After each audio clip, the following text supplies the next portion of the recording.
Hello friends, welcome back to your own channel Engineering Network. I am back with another interesting topic. So in today's video, I will explain what are the maximum and minimum spacing between two columns. Now this is one of the most important questions that are asked in an interview.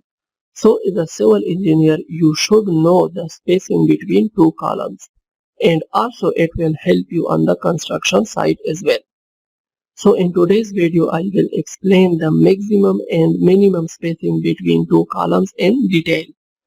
So if you find this video informative, then please like this video, share it, and if you are new to my channel, then please click on the subscribe button. And also don't forget to press the bell icon for more civil engineering videos. Okay, so our today's topic is what are the maximum and minimum spacing between two columns. Now let me clear one thing to you, that there is no such rule which can give you the exact value for the maximum and minimum spacing between two columns. Okay. Now let's say you are constructing a building and there are number of columns provided in that particular building. Okay. And let's say you think, let's just increase the spacing between columns so that I can decrease the number of columns, and that will decrease the annual budget of the building. So well, if you did this, then you are wrong. Now let me explain it to you with a logical reason.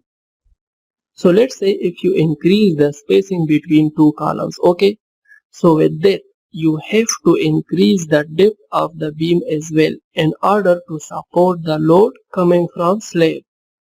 And also you have to increase the span length of the slab as well, because the more the spacing between the columns, the more will be the span length of the slab, which can result in one-way slab, right? And one-way slab is not recommended in a frame structure, okay? And as a result, cracks will definitely appear in beams and in slabs of your building. Now you can use one-way slab in a frame structure as well. Here I mean it is not mandatory to always use two-way slab in a frame structure, okay? But it is recommended and economical to use two-way slab. So here let's assume that your building is somehow survive and no cracks appear. Then it will not be considered as an economical building. And being a civil engineer and a structure designer, your first priority should be to regain the required strength of the structure and to design the structure as an economical one, right? So this is the logical reason that there is no such rule which can give you the exact value for the maximum and minimum spacing between two columns. Now this is definitely not the answer that you are looking in this particular video, right? So now let's talk about, based on my experience and practical knowledge, what should be the spacing between two columns, okay? So as a structure designer, what I noticed that the minimum spacing between two columns is about 5 to 5.5 meter. And the maximum spacing between two columns is about 7 meter. Now these numbers for the spacing between two columns are just based on my own experience, and as I have designed many structure buildings where most of the time I use the minimum spacing between two columns up to 5.5 meter and maximum spacing up to 7 meter. And also the spacing between two columns depends on the total load of the structure or building, and it also depends on the architecture point of view as well.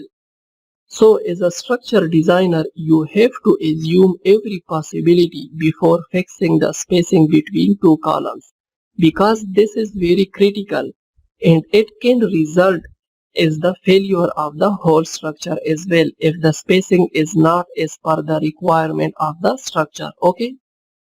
Now as I told you that the maximum spacing between two columns is about 7 meter, okay? And let's say still you want to increase the spacing between two columns. Then what are the circumstances or the remedial measures that you should take in order to avoid cracks in beams and in slabs and to avoid the failure of the structure?